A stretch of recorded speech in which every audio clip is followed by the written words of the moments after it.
The woman in the purple suit stood at Colton Hayes' ranch gate holding papers that looked disturbingly official. She'd been there since dawn, waiting, like she knew something would happen today that he didn't. Her confidence made no sense. This was his family's land, had been for 3 generations, yet she stood there with the calm certainty of someone holding royal flush cards. The documents in her manicured hands were thick, bearing legitimate government seals he could recognize even from a distance. But what disturbed him most wasn't what she carried. It was how she smiled when she saw him approaching, like she'd been planning this exact moment for months. Colton walked down the dirt path from his house, boots crunching on gravel that had been laid by his grandfather's hands 60 years ago. The morning air carried the scent of sage and the distant lowing of his cattle, sounds that had defined every morning of his 45 years. This wasn't just property to him. It was blood, sweat, and 3 generations of Hayes men who'd worked this same soil. His father's dying words had been about protecting this land, about keeping it in the family no matter what. But today felt different. Today felt like the last normal morning he might have for a very long time. "Mr. Hayes?" The woman's voice cut through the morning stillness with the sharp precision of someone accustomed to being obeyed. "I'm Veronica Sterling, president of Sunset Ridge Homeowners Association." She held up her papers like a shield. "We need to discuss your illegal fence installation and immediate property violations." Colton stopped 3 feet from his own gate, studying this stranger who spoke about his land like she owned it. Her blonde hair was pulled back in a style that probably cost more than he spent on feed in a month. The purple business suit looked fresh from a dry cleaner, not a wrinkle despite the early hour.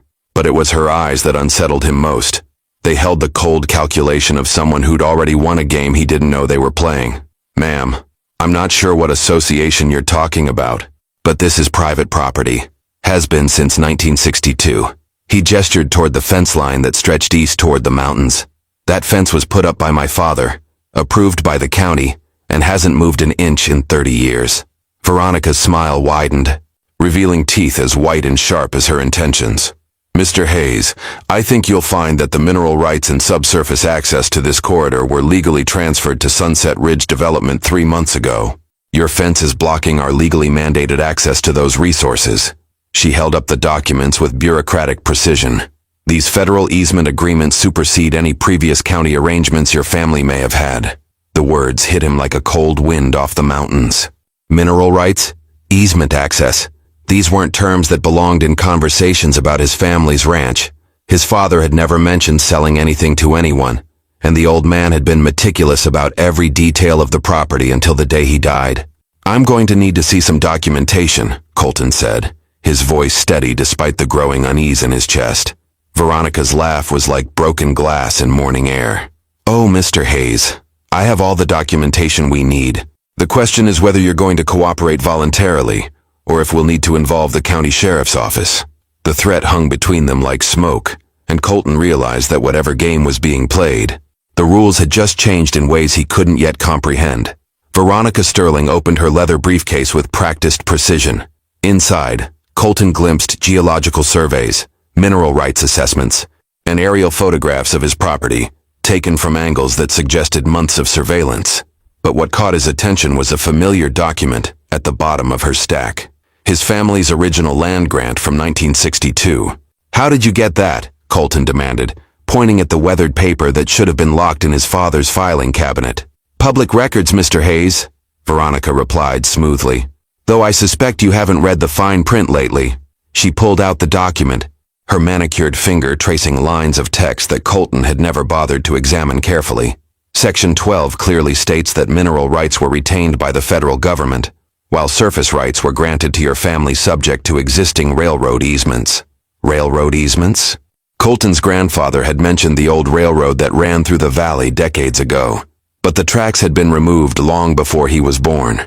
He'd always assumed those rights had expired when the railroad abandoned the line. "The railroad hasn't operated here since the 1970s, he said, trying to keep his voice steady. Veronica's smile widened. "Abandoned railroad easements don't expire, Mr. Hayes. They transfer to adjacent property developers under Colorado Revised Statute 43-147. She held up another document bearing Federal Geological Survey seals. "Sunset Ridge Development purchased those dormant easement rights 6 months ago, along with federal permits to access the significant rare earth mineral deposits we discovered beneath this corridor. The words hit him like ice water. Suddenly, her confidence, the government connections, the elaborate coordination all made sense. This wasn't a neighborhood dispute. This was a coordinated seizure of his family's land, using legal loopholes that had existed for decades. "I need to see my father's original paperwork," Colton said, his mind racing. His dad had been meticulous about property documents, had always insisted that every boundary marker and fence post was legally bulletproof. If there were railroad easements that could threaten their ownership, his father would have known about them. "Your family's paperwork won't change federal law," Veronica replied, checking her phone. "But we can discuss this more formally tomorrow morning, when the county building inspector arrives with the excavation permits." Her tone suggested the conversation was over, but her eyes held something that looked almost like pity. "Excavation permits? Phase 2 of our compliance assessment. Since you've refused to voluntarily relocate your fence, we'll need to begin geological testing along the disputed boundary line. Federal mining law grants us immediate access for environmental impact studies." Colton felt his world tilting sideways. Environmental impact studies meant surveyors, excavation teams, possibly months of his property being turned into an industrial site. But something in Veronica's explanation nagged at him. Railroad easements from the 1970s? His father had lived through that era, had watched the railroad shut down. There was no way John Hayes would have ignored legal threats to his family's ranch. As Veronica packed her documents with theatrical efficiency, Colton made a decision that would change everything. "I'll be right back," he said, turning toward his house where his father's filing cabinet waited with answers she clearly didn't expect him to find. The sound of heavy vehicles approaching echoed across the valley, right on schedule for her Phase 2. 3 county sheriff's vehicles, followed by a convoy of white trucks marked Morrison Mining Consortium, rolled through Colton's gate without permission. No knock on the door, no warrant presented, just armed officials and civilian contractors treating his private property like a public construction site. Sheriff Davidson stepped out first, his face grim with the weight of orders he clearly didn't understand. "Colton, I need you to step back from the fence line. These folks have federal permits to conduct geological surveys." "Federal permits to do what exactly?" Colton demanded, watching men in hard hats unload drilling equipment from the trucks. "This is private property, Tom. Since when do federal permits override property rights?" "Since the Department of Interior designated this corridor as critical mineral infrastructure," Veronica Sterling announced, emerging from the lead truck with a clipboard thick with official documents. "Mr. Hayes, you have exactly 30 minutes to remove any livestock or personal property from the disputed easement zone before excavation begins." Disputed easement zone? Colton watched surveyors string orange tape along his fence line, marking boundaries that didn't match anything he recognized. But as they worked, something caught his attention. The orange markers stopped precisely at an old concrete post his grandfather had installed decades ago. A post that had always seemed randomly placed, 60 feet east of where the fence actually stood. "Hold on," Colton said, pulling his phone from his pocket. "I'm calling my attorney." One of the Morrison mining contractors laughed. "Buddy, your attorney can't stop a federal geological survey. We've got congressional authorization for this operation." Congressional authorization? For a fence dispute in rural Colorado? Nothing about this felt proportionate until Colton remembered something his father had mentioned years ago. Something about the old concrete post marking the original railroad right-of-way boundary. While the contractors debated equipment positioning, Colton slipped into his house and pulled his father's filing cabinet open. Inside, beneath decades of carefully organized ranch documents, he found a manila envelope marked Railroad Easement, Original Survey, 1962. His hands trembled as he opened it. Inside was a hand-drawn survey map showing the original Denver and Rio Grande Railroad line. According to his father's notes, the railroad right-of-way had been legally abandoned in 1973, and ownership had reverted to adjacent property holders. Not to the federal government, not to mining companies, to the Hayes family ranch. More importantly, the original easement line ran exactly where his grandfather's concrete post stood, 60 feet east of his current fence, which meant his fence wasn't blocking any railroad easement at all. It was 60 feet inside his own legally established boundary. Colton studied the map with growing amazement. If his father's documentation was correct, Veronica Sterling and Morrison Mining Consortium weren't just wrong about easement rights. They were trespassing on property that had belonged to his family for over 50 years. Outside, the sound of drilling equipment starting up echoed across his valley. But instead of panic, Colton felt something he hadn't experienced since this morning began. Confidence. Let them drill. Let them survey. Let them bring every federal agency and mining consortium in Colorado. Because according to the documents in his hands, every piece of equipment they'd placed on his property was illegally positioned on Hayes' family land. The game was about to change in ways Veronica Sterling had never anticipated. The Channel 7 news van arrived, followed by 2 helicopters that circled overhead like mechanical vultures. Reporter Jessica Chen stepped out with her cameraman already rolling, drawn by tips about a major mineral rights conflict that involved federal agencies and millions of dollars in rare earth deposits. This is Jessica Chen reporting live from Larimer County, where a property dispute involving critical mineral resources has escalated into what appears to be a federal intervention, she announced, her voice carrying across the valley as drilling equipment operated in the background. Behind me, Morrison Mining Consortium is conducting geological surveys despite protests from local rancher Colton Hayes. Colton watched his quiet family ranch transform into a media spectacle. But unlike this morning, he no longer felt helpless. The documents in his back pocket changed everything. Let them film. Let them broadcast. The truth was about to become very public. Veronica Sterling positioned herself perfectly for the cameras, her purple suit immaculate despite the dusty construction site surrounding her. "I'm Veronica Sterling, representing Morrison Mining in partnership with Federal Geological Services," she told Jessica Chen with practiced authority. "Mr. Hayes has been blocking legally mandated access to critical rare earth deposits worth potentially hundreds of millions to Colorado's economy." "Mr. Hayes," Jessica Chen called out, extending her microphone toward him. "How do you respond to allegations that your fence is preventing access to federally designated mineral resources?" This was his moment. The moment when everything Veronica Sterling had built over 6 months of careful planning would begin to unravel. Colton pulled the 1962 railroad survey from his pocket, holding it up for the cameras to see. "This is the original Denver and Rio Grande Railroad easement survey from 1962, he said clearly, his voice carrying the confidence of a man who finally understood the game being played against him. According to federal railroad abandonment law, these easement rights reverted to adjacent property holders in 1973. That property holder was my family." Veronica's confident expression flickered for just a moment, but the cameras caught it. "Furthermore," Colton continued, pointing toward the orange survey markers that Morrison Mining had placed throughout his property, "every piece of equipment currently operating on this land is positioned east of the original railroad boundary. Which means Morrison Mining Consortium isn't accessing an easement. They're trespassing on private property that has belonged to the Hayes family for over 50 years. Jessica Chen turned her microphone toward Veronica, whose face had gone pale beneath her makeup. "Ms. Sterling, how do you respond to Mr. Hayes' claim that your company is operating on private land without permission?" "Those documents are outdated and irrelevant," Veronica replied quickly, but her voice had lost its earlier authority. "Federal mineral rights supersede local property claims."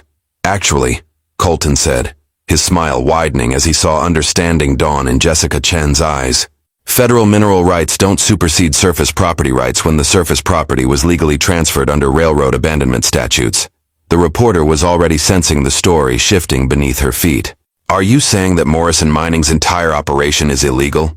Colton looked directly into the camera, thinking about his father's dying words about protecting this land. "I'm saying that not only is my fence legally positioned, but according to these federal documents, the entire fence line and everything east of it legally belongs to me."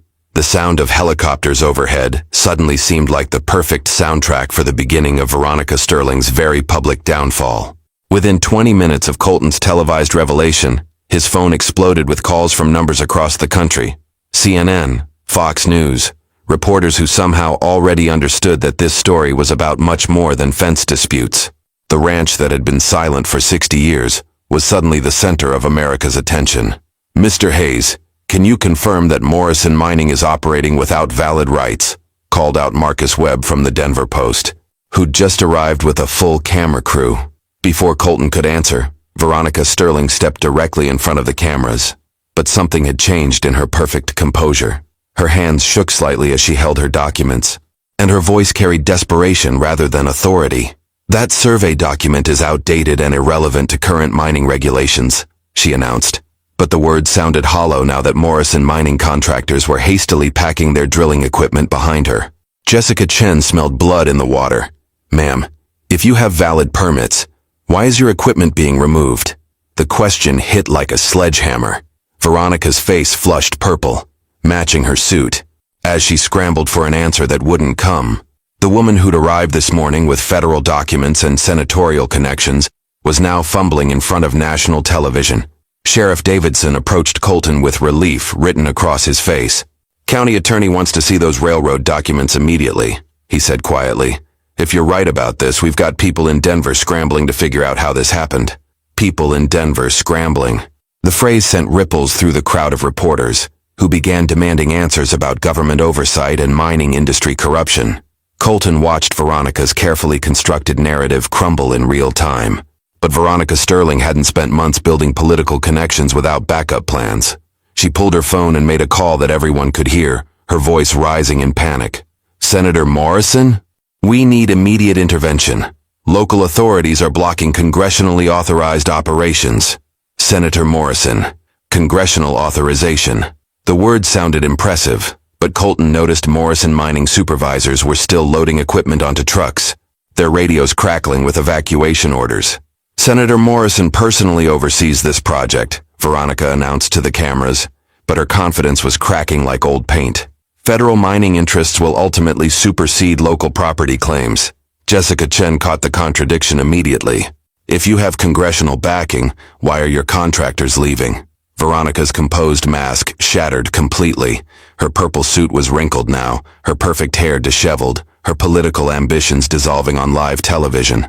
Colton pulled out his phone and dialed Judge Milton Crawford's direct line, speaking loudly enough for every microphone to capture. "Judge Crawford? Colton Hayes.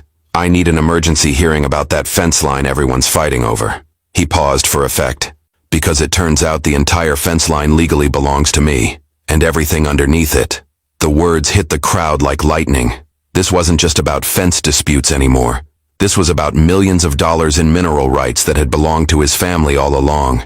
"Emergency hearing tomorrow morning," Colton announced to the cameras. "Let's settle this once and for all." By evening, Colton's ranch had become ground zero for a national story. 3 networks had crews broadcasting live, while social media exploded with hashtags like "Das Ranchers' Rights" and "Das Mining Scandal." His quiet family property was now the center of America's attention. Judge Milton Crawford arrived personally at 7 p.m., bringing the county clerk and a portable document scanner. At 75, Crawford had seen every type of property dispute Colorado could produce, and he treated old land documents like sacred artifacts that could change lives forever. "Colton, show me everything your father saved," Crawford said, spreading the railroad surveys across the kitchen table while cameras filmed through windows. "If these papers are genuine, this could reshape mineral rights law in Colorado." County Clerk Margaret Santos examined each document under magnification, photographing every signature and seal. The tension in the kitchen was electric as she worked, knowing that millions of people were watching her verify documents that could be worth a fortune. "The signatures are authentic," she announced after 30 tense minutes. "These federal abandonment notices are properly filed and legally binding." Judge Crawford looked up at the cameras with the weight of 5 decades on the bench. "The railroad legally gave this land back to adjacent property owners in 1973. If the Hayes family filed proper claims, they own not just surface rights but everything underneath as well." Everything underneath. The words hit like thunder across the ranch, caught by every microphone and broadcast to millions of viewers. Colton felt his world spinning as the implications crashed over him like a wave. "What does that mean in dollars?" Jessica Chen asked, her reporter instincts zeroing in on the question everyone wanted answered. Crawford consulted geological surveys the county clerk had brought from Morrison Mining's own filings. Based on their own assessments, potentially $300 million in rare earth minerals. $300 million. The number echoed across the ranch like cannon fire. Colton Hayes, who'd woken up this morning defending a fence, was potentially sitting on one of the richest mineral deposits in Colorado. Outside, Veronica Sterling paced beside her car, making frantic phone calls with shaking hands. Through the window they could see her gesturing wildly, her perfect composure completely shattered. Her phone rang. She answered with trembling fingers, listened for 30 seconds, then slowly lowered the device. When she looked toward the house, Her face had gone completely white. "Morrison Mining is withdrawing all claims pending legal resolution," she announced in a voice barely above a whisper. The admission hit the crowd of reporters like a confession of guilt. 6 months of federal coordination, senatorial pressure, and political maneuvering had just collapsed because of papers hidden in a ranch house filing cabinet. Sheriff Davidson shook his head in amazement. "Colton, I've been doing this job for 25 years. Never seen anything like it." As helicopters circled overhead preparing for tomorrow's hearing, Colton realized that his father's dying words about protecting the family land had been more prophetic than either of them could have imagined. The small rancher was about to become one of Colorado's wealthiest men, and Veronica Sterling's elaborate scheme had just exploded on national television. The emergency hearing drew every major news network in America. Judge Crawford's courtroom overflowed with reporters, legal observers, and federal officials who'd flown in overnight from Washington. Outside, protesters held signs reading "Protect Ranchers," while Morrison Mining's legal team arrived like an invading army. Veronica Sterling entered flanked by 3 attorneys in expensive suits, but her confident facade had cracked completely. Dark circles shadowed her eyes, and her hands trembled as she clutched briefcases thick with federal documents that no longer seemed as powerful as they had yesterday. "Your Honor," her lead attorney announced, "federal mining law supersedes local property claims. Senator Morrison's office has provided documentation proving congressional authorization for this project." Judge Crawford examined their federal papers with the thorough attention he'd given thousands of property disputes over 50 years.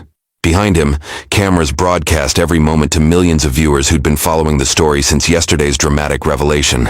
20 minutes passed in tense silence before Crawford looked up. "Counselor, congressional interest in minerals doesn't create property rights that don't exist. If the Hayes family owns this corridor, federal agencies need permission, not administrative seizure." Permission. The word sent visible relief across Colton's face and panic across Veronica's. Suddenly, her months of political coordination meant nothing without his voluntary cooperation. Crawford continued with judicial authority that cut through legal complexity like a knife. "These geological surveys were conducted without notifying the legal property owner. That's trespassing, regardless of congressional interest." Trespassing. The word echoed through the packed courtroom like a gavel strike. Morrison Mining's $1 million operation had been reduced to common trespassing on private property. Veronica Sterling shot to her feet, her composure finally shattering completely. "Your Honor, you don't understand the economic implications. We're talking about critical mineral reserves worth hundreds of millions." Crawford's response was swift and devastating. "Ms. Sterling, I understand that you spent months orchestrating an elaborate land grab using federal mining laws. What I don't understand is how you thought you could ignore basic property rights in the process." The courtroom fell silent, except for cameras clicking as they captured Veronica's public humiliation. Her purple suit, so commanding yesterday morning, now looked like a costume worn by someone who'd never understood the game she was playing. Crawford turned toward Colton with the weight of absolute legal authority. "Mr. Hayes, the evidence shows you own complete surface and mineral rights to the disputed corridor. Morrison Mining's operations constitute civil trespass, and their equipment removal suggests they know it. Civil trespass on $300 million worth of mineral deposits."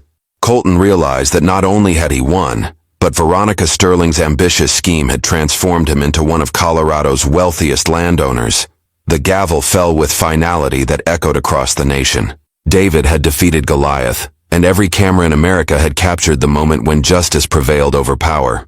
Judge Crawford's final ruling echoed across the packed courtroom with the authority of absolute legal certainty. The court finds that Colton Hayes holds clear title to the disputed corridor, including all mineral rights granted under federal railroad abandonment statutes. Morrison Mining Consortium engaged in willful trespass on private property. The gavel's impact sent shockwaves through the assembled crowd. Reporters began broadcasting the verdict live, while Veronica Sterling sat motionless, watching 6 months of political maneuvering collapse in spectacular public failure. "Furthermore," Crawford continued, "the court orders Morrison Mining to compensate Mr. Hayes for property damages based on independent geological assessment of mineral value. Property damages based on the richest rare earth deposit in Colorado." Colton felt reality shift beneath his feet as victory washed over him. The small rancher defending a fence line had become the owner of a mineral fortune. Outside the courtroom, Jessica Chen intercepted Veronica Sterling as she attempted to escape through a side exit. "Ms. Sterling, what's your response to the court's finding of willful trespassing?" Veronica's composed mask cracked completely. "This is temporary. Federal interests will ultimately prevail." But her voice carried the hollow desperation of someone whose career had just ended on national television. "Will Morrison Mining face criminal charges?" another reporter shouted.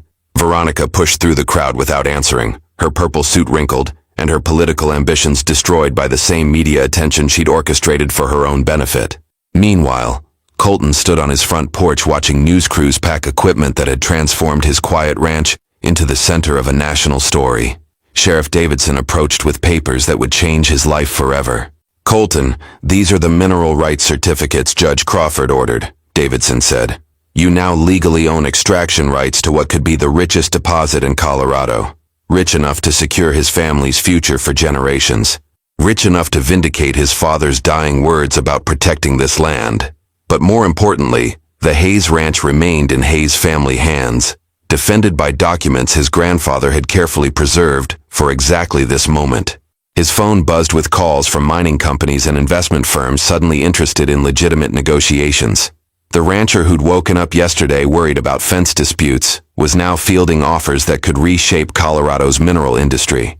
As the last news truck disappeared down his driveway, Colton Hayes stood on land that had belonged to his family since 1962 and would belong to his children's children. The fence line hadn't just legally belonged to him. The fortune beneath it had been waiting decades for someone brave enough to stand against those who thought power could override property rights. He thought about his father's words, his grandfather's concrete marker, and the simple truth that sometimes the little guy wins when he refuses to back down. Justice had been served, and the Hayes Ranch would never be threatened again. If you enjoyed this story, click the video on your screen now to watch another unforgettable Western tale, where courage and determination collide in ways you never expected. Don't forget to subscribe and consider a super chat to help us keep bringing you more stories like these. Your support means everything to us.